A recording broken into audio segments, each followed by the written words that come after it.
us about PPC. Actually, these days are the time of examinations, and students often feel stress and pressure, and often do mistakes, and that ruin their examination, and all their hard work goes into vain. So Yes, you are that's right. actually because of silly mistakes. Yes, you are right, Dr. Arpit. Indeed, this time is very crucial and should be directed in a right direction. Students should have a confidence, and that will become a very big step into what their success.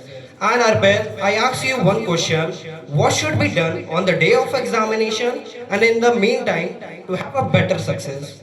So yes, sure, Ayush, you are right. The best thing that a student can do is to be habitual with those circumstances. If they familiarize themselves with the pattern of examination, they will be able to get good marks. So Ayush, what one can do other than this, and what role can their teachers and parents play for the success of students? Students firstly should be calm and focused on their study.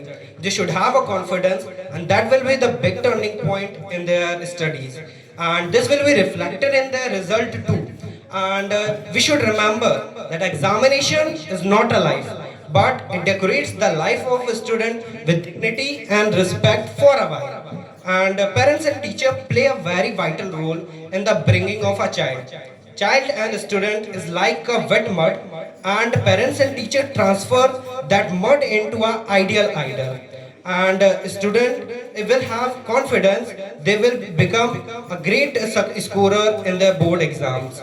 And Arpit, I ask you one question that I have often seen students compare themselves with other student who is better than them and often feel depressed. Is it right and healthy for them or not? What I think so that comparison is not a bad thing, but it depends on them to whom they are comparing. In reality, their comparison is from themselves. If they compare from their previous performance, it means they have performed better in previous.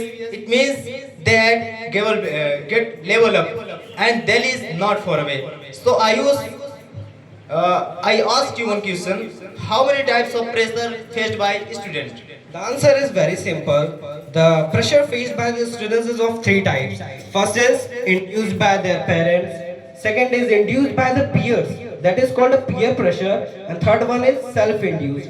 Students often take pressure themselves and get depressed. I suggest them to set small goals and try to fulfill them. Gradually, they improve their performance and they will score more better than they have thought.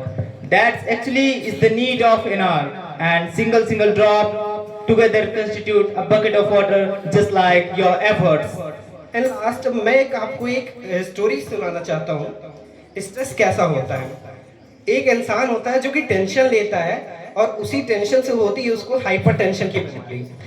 बारिश होता है, बारिश का मौसम होता है, जगह जगह पानी भरा हुआ होता है और एक गाड़ी निकलती है, उसके ऊपर कीचड़ उछालती हुई जाती है और उस टेंशन स्ट्रेस लेने वाले व्यक्ति को और ज्यादा टेंशन हो जाती है। वो सोचता है ये कीचड़ मेरे को नुकसान पहुंचाया, अब मैं इसको नुकसान पहुंचाता हूँ। वो उस पर और पैर मारता है, उसके कपड़े और गंदे हो जाते हैं। ये और जब उसके कपड़े और गंदे होते हैं तो वो सोचता है मैं ये तो मुझे और गंदा कर दिया, और वो अब दोनों पैरों से उसको मारता है और उसके पूरे कपड़े तरबतर हो जाते हैं। तो ये स्ट्रेस ये उसी तरह कीचड़ की तरह है, जिसे आप जितना उलझेंगे ये आपको उतना ही नुकसान पहुंचाएगा, आपको विनाश की ओर ले जाएगा। तो मैं एक लास्ट में ये कहना चाहूंगा कि students are the warrior but not a warrior, and pressure tension are the sort of things to be studied in physics. ये सब चीजें टेंशन प्रेशर फोर्स ये सब चीजें केवल फिजिक्स में पढ़ने के लिए, इंसान को अपने ऊपर लेने के लिए नहीं है। Last, we say thank you.